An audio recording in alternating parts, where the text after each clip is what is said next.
Bonjour à tous, je suis ravie de vous retrouver pour ce nouveau Zoom. Aujourd'hui, au programme, nous recevons Jean-Frédéric Poisson. Bonjour monsieur. Bonjour. Merci beaucoup d'être avec nous. Vous êtes président de VIA, mais aujourd'hui, ce dont nous allons parler, c'est votre combat pour les élections européennes, puisque vous êtes troisième de liste derrière Florian Philippot, une liste de coalition dont nous allons parler tout de suite, puisque vous avez fait un accord de coalition pour mener cette conquête vers le Parlement européen. De quoi retourne-t-il ? Nous travaillons avec les Patriotes depuis 4 ans. Depuis la crise sanitaire, nous avons conduit ensemble un certain nombre de manifestations, nous avons déposé ensemble des recours devant le Conseil d'État pour contester la politique sanitaire du gouvernement français, parfois même jusqu'à la Cour européenne des droits de l'homme quand il le fallait. Nous avons mené liste commune aux élections régionales dans le Grand Est en 2021, liste qui a atteint le score de 7,5% en partant à peu près du même étiage que les sondages nous donnent aujourd'hui pour les élections européennes. Et nous sommes des militants pour la paix, d'ailleurs à peu près les seuls militants pour la paix aujourd'hui. Donc nous avons un passé politique et des convictions partagées. Nous sommes des défenseurs des libertés, des défenseurs de la paix. J'étais venu d'ailleurs parler de ces sujets aussi sur votre plateau. Nous avons le même attachement au modèle social français et nous avons la même volonté de sensibiliser l'opinion française et au-delà sur la question de la place de la France dans l'Union européenne, c'est-à-dire de poser clairement la question de la souveraineté et de l'indépendance de la France. Certains appellent ça Frexit. C'est d'ailleurs tout à fait adapté comme vocable. Et du fait que nous n'avons pas trouvé d'autres partenaires politiques pour traiter dans la campagne électorale ce que nous considérons comme des priorités, nous avons fait naturellement alliance avec nos partenaires de quelques années maintenant. Alors on va revenir justement sur votre parcours politique. Jean-Frédéric Poisson, on vous connaît bien sur TV Liberté depuis longtemps, depuis le lancement de TV Liberté. On sait que vous avez été maire de Rambouillet, maire Les Républicains, que vous étiez proche de Gérard Larcher, le président du Sénat. Vous avez également présidé la communauté d'agglomération. Vous êtes donc un élu local, enraciné. Vous avez été député UMP, puis PCD, mais siégeant dans le groupe des Républicains quand il est devenu les Républicains. Je crois que vous avez été député de 2007 à 2017, oui. 10 ans. Pendant cette période, donc, vous avez rejoint le PCD de Christine Boutin, puis vous l'avez précédé quand elle est devenue ministre du gouvernement Fillon II. Vous avez rebaptisé ce mouvement, on le sait, VIA, la voix du peuple. Et en 2022... vous avez décidé de soutenir la candidature d'Éric Zemmour pour la présidentielle. Aujourd'hui, on voit que ce n'est plus le cas. Vous n'êtes plus derrière la tête de liste Reconquête, à savoir Marion Maréchal. Pourquoi avoir changé de route ? Une précision d'abord, j'ai fondé avec Christine Boutin le parti il y a 23 ans, donc j'y étais depuis l'origine. Mais à ceci près, le reste était parfaitement exact. Il n'y a pas chez Reconquête de volonté de travailler avec des partenaires comme nous. Ce qui nous a été signifié par une espèce de silence général depuis maintenant plusieurs mois. Il n'y a pas de volonté de prendre en compte les sujets que j'évoquais tout à l'heure, la défense de la paix, la défense de nos libertés individuelles et collectives, la préservation du modèle social français et la question de la place de la France dans l'Europe. Ce seront nos 4 priorités de campagne. Aucun de ces sujets n'est considéré comme prioritaire par Reconquête. Or, nous considérons que ce sont les urgences qui doivent être traitées dans le cadre européen. Ça ne veut pas dire que le reste n'a pas d'importance. Ça veut dire que s'il n'y a pas, pour prendre un exemple tout à fait précis, vous ne faites pas de politique publique efficace dans un pays qui est en guerre. Ça n'existe pas. Il n'y a pas d'exemple historique. Vous ne pouvez pas organiser... Mais nous ne sommes pas en guerre. Non, mais un certain nombre d'esprits un peu énervés, vous sentez ça, hein, dans les prises de position de notre ministre des Affaires étrangères, de la Défense, le chef de l'État, l'OTAN. L'OTAN est en train de trouver un fonds de 100 milliards pour aider l'Ukraine, c'était dans la presse ces jours-ci. C'est pas pour aller planter des pâquerettes ou vendre des pizzas, vous comprenez. S'il y a un moment, on va quand même accélérer la vente d'armes, la fourniture de services, les troupes, etc. Enfin, tout ça se met en place pour que tous ceux qui veulent la guerre, et il y en a beaucoup, finissent par obtenir gain de cause. Et nous considérons qu'avant tout, il faut éviter cette guerre et donc trouver les moyens de la paix, d'ailleurs en Ukraine, comme en Israël, entre l'Israël et la Palestine, comme dans les autres pays du monde. Vous pouvez demander l'usage du référendum tant et plus. Vous m'aviez interviewé sur l'avant-dernier livre que j'ai publié sur ce sujet. Mais si ça se fait dans un contexte de liberté d'expression qui est restreinte, à quoi servent les référendums ? Donc vous voyez bien que la paix, les libertés, le modèle de partage qui est notre modèle social, qu'il faudrait améliorer, modifier les critères de gestion, etc. Tout ça c'est vrai, mais grosso modo, on est quand même attaché à notre tabouret, hein, assurance vieillesse, assurance chômage, assurance maladie. Tout ça, c'est des choses qui sont mises en danger aujourd'hui par le gouvernement français, mais par Bruxelles. Donc ce sont des sujets qui sont fondamentaux parce que si nous n'avons pas ça, aucune politique publique ne sert à rien. Aucune politique publique n'est efficace.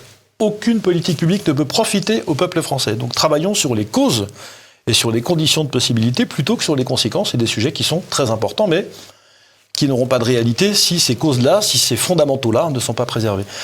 Si je peux vous interrompre, Jean-Frédéric Poisson, je vous ai interrogé sur la rupture, j'allais dire, consommée avec... J'y viens, et j'y étais, c'est-à-dire que ces sujets-là ne sont pas considérés comme prioritaires par Reconquête. Et j'ajoute que... Mais sont-ils considérés comme secondaires ? Même pas. Même pas. Lorsque j'ai essayé de dire aux responsables de Reconquête, déjà cet hiver, puis au début du mois de janvier, c'est la dernière fois que nous avons eu une conversation sur le fond avec les responsables de Reconquête, il y a maintenant donc presque 3 mois, je leur ai dit, nous considérons-nous comme prioritaires, ce que je viens de vous dire, la paix, la défense des libertés, le modèle social. Et on m'a répondu, non, ça n'est pas... c'est pas pertinent. Nous allons faire campagne, nous, sur le wokisme et sur l'immigration. Alors, c'est pas moi qui vais vous dire que je suis un militant wokiste et que, tout ça n'est pas important. Pas du tout. Je suis pas suspect de quelque complaisance que ce soit à l'égard de l'islam et de l'immigration. J'étais là aussi venu en parler devant vous il y a quelques temps.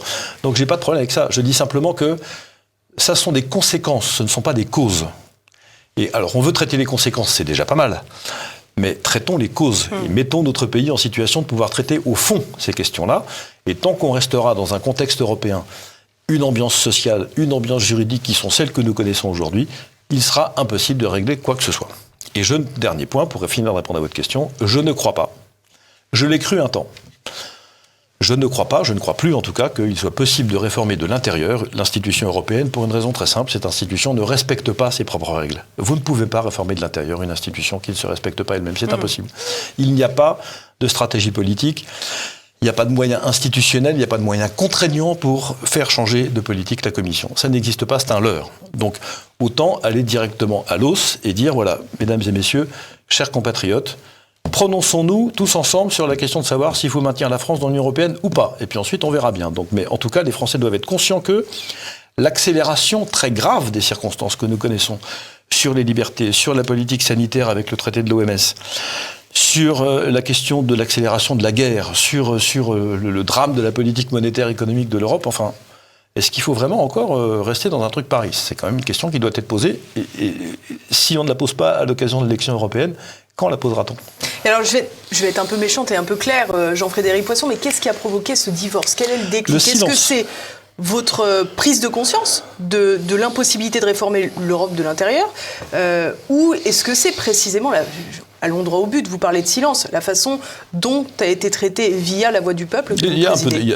Il y a un peu d'eux, mais c'est lié. Ce ne sont pas deux choses séparées. Il y a d'abord, je crois, le fait que très profondément, je pensais que Reconquête pourrait sortir d'espèce de jacobinisme libéral qui est sa marque de fabrique depuis l'origine. Il n'en sort pas. Je pensais que y a quelque chose qui donne l'impression de tourner une forme d'obsession non pas sur l'islam. L'obsession sur l'islam me dérange pas. La critique d'une doctrine, d'un système intellectuel qu'est l'islam, j'y ai consacré 3 livres, donc je peux pas suspect encore une fois d'être. Mais l'espèce de manière de pointer systématiquement du doigt de manière un peu méchante les musulmans, ça me dérange beaucoup. Même s'il ne faut pas accepter tout de la part de la communauté musulmane en France, il y a une façon de parler d'eux et de leur parler qui me paraît pas, dans l'esprit français, pour être clair, et pas conforme. C'est un sujet qui se traite en partie en luttant contre l'immigration. À la civilisation dont nous sommes les héritiers, et par ailleurs, c'est vrai que ça relève pour une grande partie des politiques migratoires, mais pas seulement. Parce que même quand vous aurez fermé les frontières, il restera quand même un certain nombre de millions de musulmans en France, il va bien falloir qu'on en fasse quelque chose, entre guillemets. Mais sur le fond, c'est aussi, le fait de ne pas prendre en considération des questions telles qu'elles se posent pour nous. C'est-à-dire, c'est aussi une question de priorité. On m'a dit, il y a encore quelques mois, non, il n'y a aucune raison de poser la question du Frexit dans l'élection européenne parce que les Français n'en veulent pas. Le représentant de Reconquête sur un plateau ici, un débat avec Éric Morillo il y a quelques mois, disait les Français n'en veulent pas, donc il ne faut pas poser la question. Enfin, si on la pose, on perdra des voix. Mais c'est une question, ça. C'est une question. Qu'est-ce qu'il faut faire alors ? Parce que ça rejoint un peu le combat de Giorgia Meloni. C'est aussi difficile de séduire les Français, parce que quand on leur dit la vérité, ça ne marche pas forcément. Moi, je pense qu'il faut dire la vérité. Quitte à échouer. D'une certaine manière, quoi qu'il en coûte, bien sûr. Mais bien sûr, parce que vous pouvez ne pas gagner. Je peux vous en parler, ça m'est arrivé quelques fois.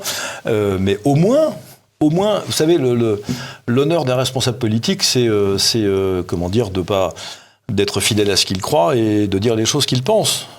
Si on n'est pas là pour ça, je ne sais pas à quoi ça sert. Si c'est pour répéter ce que répète le troupeau, ou alors le dire de manière un peu moins truc ou un peu plus truc, ça ne sert pas à grand-chose. Donc c'est, comme je le disais tout à l'heure, une divergence de fond sur l'esprit général de la vision de la France, une divergence nette et un écart sur les priorités politiques du temps. Or, l'élection se déroule dans un calendrier, elle n'est pas en l'air, et le fait qu'il n'y a jamais eu d'espace ni d'instance pour essayer de régler ces différends, de mettre les problèmes les uns derrière les autres, et puis de voir comment on les traite de manière commune. Voilà, tout ça. Donc, naturellement, nos chemins se sont séparés. Alors, on a parlé du passé, parlons à présent du futur, de cette liste de coalition avec Florian Philippot. Vous êtes donc numéro 3. En d'autres termes, pour les téléspectateurs, il suffira de franchir le seuil de 5% pour être sûr que vous serez élu jusqu'au numéro 5. C'est ça. Donc, je crois qu'on a d'autres noms aujourd'hui sur la liste de Florian Philippot. Votre consoeur Myriam Palomba, qui s'est beaucoup illustrée pendant la crise sanitaire qui est une femme d'une très grande liberté. C'est ça que j'apprécie dans cette liste. C'est que c'est une liste qui est composée de gens qui viennent d'horizons différents, avec des cultures différentes, des passés politiques différents. Ça, ce n'est pas très grave. Il y a 2 points communs. Nous sommes d'accord sur les priorités et nous sommes des gens libres. Voilà. Donc personne ne nous fera dire des choses qu'on ne veut pas dire et nous empêchera de dire ce qu'on a l'intention de déclarer. Ça, c'est extrêmement précieux. Et puis, il y a avec nous également l'homme qui préside et qui a fondé le Cercle Aristote, qui est un think tank souverainiste bien connu sur la place. Et sur TV Liberté. Et sur TV Liberté, bien sûr. Donc, il sera sur la liste avec nous, en 5e position. Pierre-Yves Rougeron, donc. Pierre-Yves Rougeron, oui, pardon, je n'avais pas dit son nom. Excuse-moi, Pierre-Yves. Après, d'autres personnes vont venir. Il y aura également Marc Doyer. Marc Doyer est connu de tous ceux qui sont intéressés de près à la crise sanitaire. C'est celui qui a perdu son épouse d'une encéphalite spongiforme après avoir été vacciné. En tout cas, c'est le combat qu'il mène pour obtenir la vérité aussi sur ce point-là. Donc, nous rejoignons les préoccupations de tous ceux qui ont souffert de la crise sanitaire d'une manière ou d'une autre, et il y en a malheureusement des millions. Il faudrait plutôt trouver ceux qui n'en ont pas souffert. C'est vrai, ça irait plus vite. Il y aura avec nous des agriculteurs, en particulier quelques-uns qui ont participé au blocage de Rungis, et puis des gens qui sont engagés dans la vie civile et qui n'ont pas nécessairement un très gros passé politique derrière eux, mais voilà, c'est une liste, encore une fois, de personnes libres qui aiment l'indépendance de la France et qui sont prêts à faire campagne prioritairement sur ce sujet. Alors, dans le communiqué que vous avez publié avec VIA pour annoncer cet accord de coalition, vous parlez bien entendu de la paix en Europe, dans le monde entier, et vous évoquez pour ce faire la sortie de l'OTAN. À titre personnel, je crois que c'est la première fois que vous plaidez pour la sortie de l'OTAN. J'avais déjà défendu cette thématique pendant la primaire de la droite et du centre en 2016. Ça faisait partie de mes... Sans grand succès, vous l'accorderez. Oui, ça c'est vrai, mais enfin, je le croyais déjà et j'en suis de plus en plus convaincu. Alors, je sais que beaucoup de militaires français sont assez attachés à l'OTAN, certains pour des raisons pratiques d'efficacité de nos systèmes de défense, d'autres pour des raisons de carrière personnelle, parce que ça fait des accélérateurs qui sont quand même intéressants. Et qui a regardé le plateau de certaines chaînes de télévision. C'est exact. Malheureusement, je crains que c'est devenu...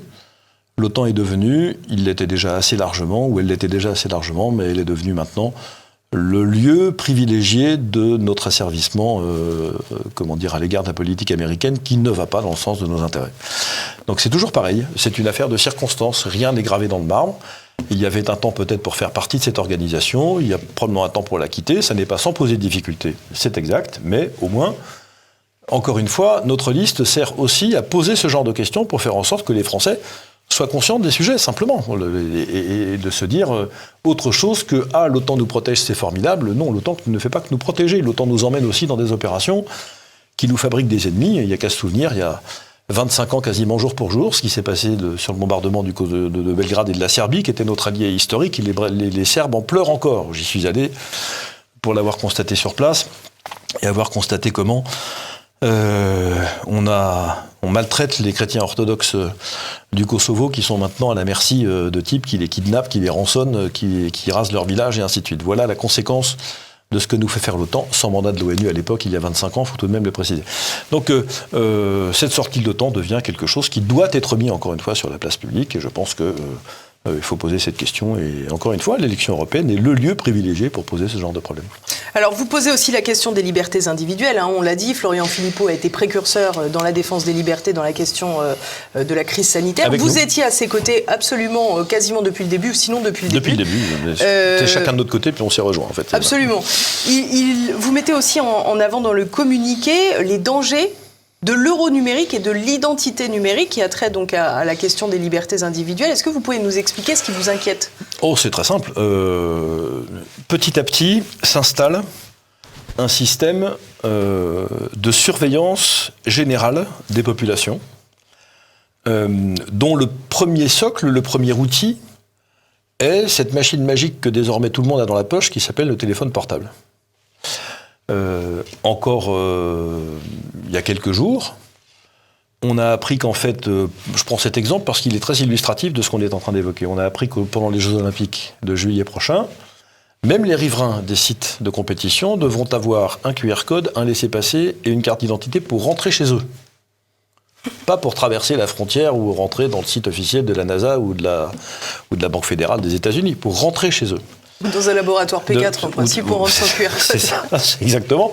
Donc, si vous voulez, voilà, alors on nous explique qu'on va supprimer l'argent liquide et que par ailleurs, bien entendu, avec l'identité numérique couplée avec votre compte bancaire, on pourra à tout moment considérer que si vous êtes un mauvais citoyen, si vous avez exprimé une idée de travers sur votre compte Twitter, ou dans une conversation privée, vous avez été dénoncé par quelqu'un, puisque la loi a été adoptée par le Parlement il n'y a pas très longtemps, eh bien, votre banquier vous dira, cette fois-ci, vous n'avez droit qu'à 90% de votre salaire parce que vous n'êtes pas un bon citoyen. On n'est quand même pas très loin du crédit social à la chinoise. C'est exactement ce qui se profile. Les dirigeants européens, avec la complicité et la lâcheté, parfois même, pourquoi pas, l'intérêt des dirigeants français, sont en train d'installer ce système à bas bruit, comme un puzzle, pièce par pièce.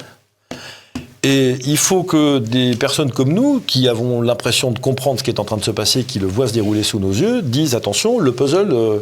Alors vous n'avez pas les pièces du puzzle, mais on a la photo sur laquelle on fait le puzzle. Vous voyez ce que je veux dire ? C'est comme dans les boîtes pour les enfants. Il y a la photo au fond, puis vous mettez les pièces une par une. Nous, on n'a pas les pièces du puzzle, pas toutes, mais on a la photo. La photo, on la connaît, c'est un système de surveillance généralisée. Le grand Noam Chomsky, un très grand linguiste, très grand universitaire américain, très très démocrate, pour le coup, et était très gauchiste, appelait ça le capitalisme de surveillance. C'est-à-dire l'idée selon laquelle on réduit les individus à n'être que des consommateurs, on fabrique leur volonté de consommation et on surveille la manière dont ils pourraient s'en écarter en les contraignant par le biais des outils qu'ils utilisent tous les jours. C'est ça qui se profile. Et l'insécurité est un partenaire de choix d'ailleurs pour œuvrer vers cette surveillance. C'est évident et tout ça commence avec ce qu'on a mis dans la tête des Français. Je m'y étais d'ailleurs opposé à l'époque quand j'étais en charge du contrôle de l'état d'urgence pour le compte de la commission des lois à l'Assemblée nationale après les attentats du Bataclan.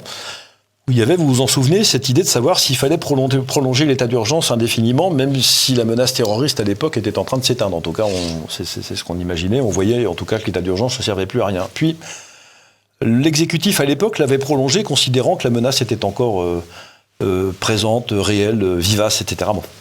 Et j'avais fait partie de ceux qui n'avaient pas voté de la prolongation de l'état d'urgence en disant « Vous ne pouvez pas entrer dans un système dans lequel, pour des raisons qui tiennent à de la sécurité, vous installez un régime d'exception pour les libertés. » Ça n'est pas possible. Parce qu'une fois que vous aurez installé un régime d'exception pour les libertés, quel qu'en soit le motif disparaîtra, le régime d'exception de restriction des libertés demeurera. C'est exactement ce qu'on est en train de vivre aujourd'hui. Qu'est-ce que vous répondez à ces gens qui disent « Mais moi, on peut me surveiller, j'ai rien à me reprocher ». Mais cher monsieur, chère madame, je vous félicite beaucoup de ne rien avoir à vous reprocher. Vous êtes un citoyen exemplaire, c'est formidable, c'est très bien.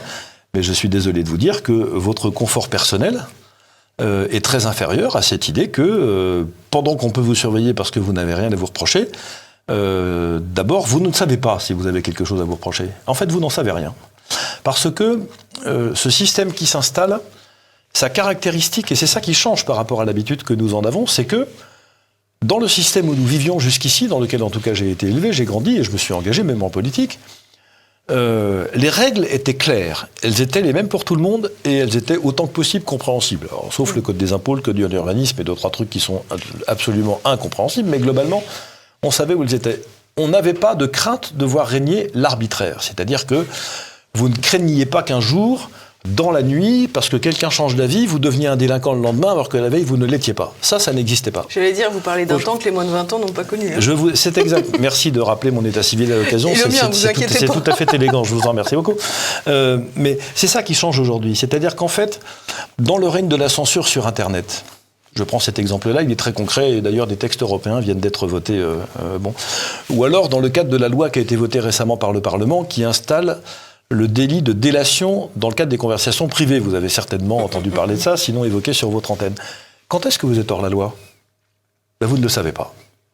Au moment où vous dites quelque chose, vous ne savez pas si vous allez être inquiété ou non. L'objectif, c'est l'autosurveillance. L'objectif, effectivement, c'est l'autodiscipline. Et donc l'autocensure. Et donc, vous avez en fait tout le temps quelque chose à vous reprocher. C'est ça la force des régimes à caractère autoritaire, je n'irai pas plus loin pour le moment, c'est de faire en sorte qu'il n'ait même pas besoin de pratiquer la coercition sur ses habitants, parce qu'en fait, ils le font tout seuls. Donc, monsieur, madame, vous n'avez rien à vous reprocher. Oui, mais enfin, c'est pas sûr. C'est pas si sûr que ça. Donc, si j'étais vous, je refuserais ce système de surveillance. Et par ailleurs, on voit que, y compris dans les villes où les systèmes de vidéosurveillance se sont renforcés, etc., on ne voit pas vraiment ni de baisse de la délinquance, ni de baisse du trafic de drogue, ni de baisse du etc. Enfin, tout ça n'est pas si net que ça, et le système de surveillance généralisé n'apporte pas de sécurité supplémentaire, en tout cas dans la France d'aujourd'hui. Si c'était le cas, ça se saurait.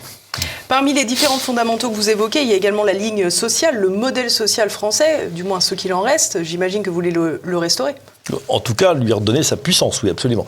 D'abord, le maintenir le principe.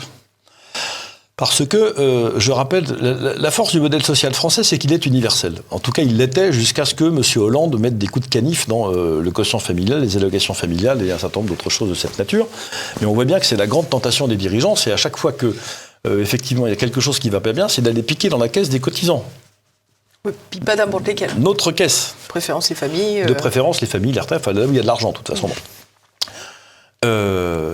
Notre histoire sociale est fondée sur deux principes. Le premier, c'est que nous avons des systèmes d'assurance, chômage, maladie, vieillesse et allocations familiales, qui sont fondés sur la contribution de tous au financement de ces systèmes, pour que le système redistributif aille vers tous ceux qui légitimement en ont besoin ou ils sont éligibles. C'est-à-dire une part très très conséquente de la population, sinon toute la population. Tout ça est en train d'être battu en brèche parce que une première raison, c'est la volonté constante de Bruxelles de voir ces systèmes-là, qui sont des systèmes, d'une certaine manière, publics, complètement privatisés, donc confiés à des compagnies d'assurance et non plus gérés par des caisses autonomes à statut public. Et la deuxième attaque, c'est la couardise des gouvernants français qui, à chaque fois, en particulier ceux qui sont aux affaires pour le moment, encore Bruno Le Maire il y a quelques jours sur l'assurance maladie, puis Gabriel Attal sur l'assurance chômage, qui nous ont dit que... Vous étiez dans la même majorité quand même. Avec Bruno Le Maire, oui, c'est vrai, mais à l'époque, personne ne parlait de ça. Personne ne parlait non plus de Bruno Le Maire. Si, quand même, il était... Si, quoi, vous êtes un peu sévère, mais avec lui, mais il écrivait déjà beaucoup des romans à caractère semi-sexuel, mais il était déjà membre de... Oui, ça circulait dans les rangs des Républicains? Non, enfin, c'est pas passé par mon banc, en tout cas. Mais non, à l'époque, personne n'évoquait ça. On sait la pression de Bruxelles sur la réforme des retraites et la volonté de privatiser les retraites, c'est vers ça qu'on essaie d'aller, mais il y a des résistances des Français là-dessus. Donc petit à petit, soit on affaiblit le système assurantiel en réduisant les critères d'indemnisation, soit on veut aller vers une privatisation des choses pour faire en sorte qu'il n'y ait plus de solidarité de partage en réalité. Et donc c'est ça qui est mis en danger par cette tenaille européenne et française sur nos caisses de retraite. Et j'ajoute que l'universalité de notre système est la première caractéristique. La deuxième, c'est qu'il est dirigé par les partenaires sociaux, pas par l'État. Et c'est ça qui fait sa fortune d'ailleurs, parce qu'il est mieux géré que beaucoup de choses que gère l'État en réalité. C'est ça qui est attaqué. C'est ça qu'il faut arriver d'abord à maintenir et à préserver contre la volonté de Bruxelles et des gouvernements actuels. Deuxièmement, et puis redonner un peu de lustre et de capacité de financement. Il n'y a qu'une solution, c'est le travail, puisque ce sont les cotisations des salariés qui alimentent ce régime, sauf exception. Donc il faut arriver à faire en sorte que la politique d'emploi soit efficace. Mais c'est en danger, les Français doivent s'en préoccuper, et je vous le dis, personne d'autre que nous n'en parlera pendant cette campagne électorale, ce qui est extrêmement étonnant. Je l'ai dit tout à l'heure, avant VIA, c'était le Parti chrétien-démocrate. Comme tout le monde l'entend, dans le Parti chrétien-démocrate, il y a chrétien. Vous avez été précurseur dans la défense de la famille. Vous avez été en pointe contre le mariage homosexuel, dans les marches pour la vie, contre l'avortement. Aujourd'hui, que faites-vous de ces engagements sur une liste avec Florian Philippot, qu'on ne lui reproche pas d'ailleurs, qui a une ligne très laïque? D'abord, ces sujets-là que vous avez mentionnés, la défense de la vie et de la dignité humaine en règle générale, ne nécessitent pas d'être soi-même animé d'une foi religieuse pour les défendre. Absolument. Ce sont des sujets qui relèvent de la raison naturelle. L'éthique, sans parler de la foi, l'éthique suffit à avoir ce genre de préoccupation et ce genre de défense. Premier élément. Deuxième élément, comme vous l'avez dit depuis tout à l'heure, et je vous en remercie, c'est une coalition. C'est-à-dire chacun vient avec ce qu'il porte, et ce qu'il porte historiquement, culturellement. Nous n'avons renoncé absolument à rien de ce que nous croyons, et d'ailleurs je suis en train de vous répondre très clairement que nous n'avons pas changé d'avis, que notre changement de nom ne dit pas que nous avons abandonné les combats que nous avons conduits depuis 25 ans bientôt. La preuve, c'est que j'ai publié il y a quelques mois encore un livre sur les soins palliatifs et contre l'euthanasie, et donc tout ça est tout à fait actuel malheureusement, ça va venir bientôt sur le tapis. Nous n'avons renoncé à rien. Troisièmement, tout laïc qu'il soit, ce qui est son droit. D'abord, je rappelle que moi aussi, parce que je suis un chrétien catholique, je suis laïque, puisque faut-il rappeler que la laïcité était une invention du christianisme, historiquement. Donc très à l'aise avec cette réalité-là. Il n'y a pas de désaccord suffisamment fort pour que dans les urgences du temps, nous ayons considéré que l'accord de coalition avec les Patriotes et d'autres soit impossible. Donc ça ne sont pas pour nous devenus des sujets sans importance, simplement que ce sont des choses qui sont dans un second rang par rapport aux impératifs de cette campagne et par rapport à l'élection telle qu'elle se profile. Toute dernière question, Jean-Frédéric Poisson, dans votre communiqué, vous faites un parallèle entre cette liste de coalition et vous dites la liste la plus ambitieuse jamais constituée depuis la liste Pasqua-Villiers. Oui. Bon, vous y allez un peu fort là. Pourquoi ? Pourquoi un peu fort ? Parce qu'ils ont fait plus de 10%. Bah oui, mais on n'a pas forcément dit qu'on atteindrait le même résultat. On dit que, en termes de volonté politique de réunir des profils différents, et Charles Pasqua, Philippe de Villiers étaient, permettez-moi de vous le dire, un peu différents. Avec beaucoup de points communs, mais des différences, comme c'est notre cas. Il n'y a pas, depuis cette liste de 1999, c'est-à-dire depuis 25 ans, il n'y a pas d'exemple d'avoir rassemblé sur une même liste européenne pour défendre des sujets aussi importants, des priorités, comme nous nous apprêtons à le faire.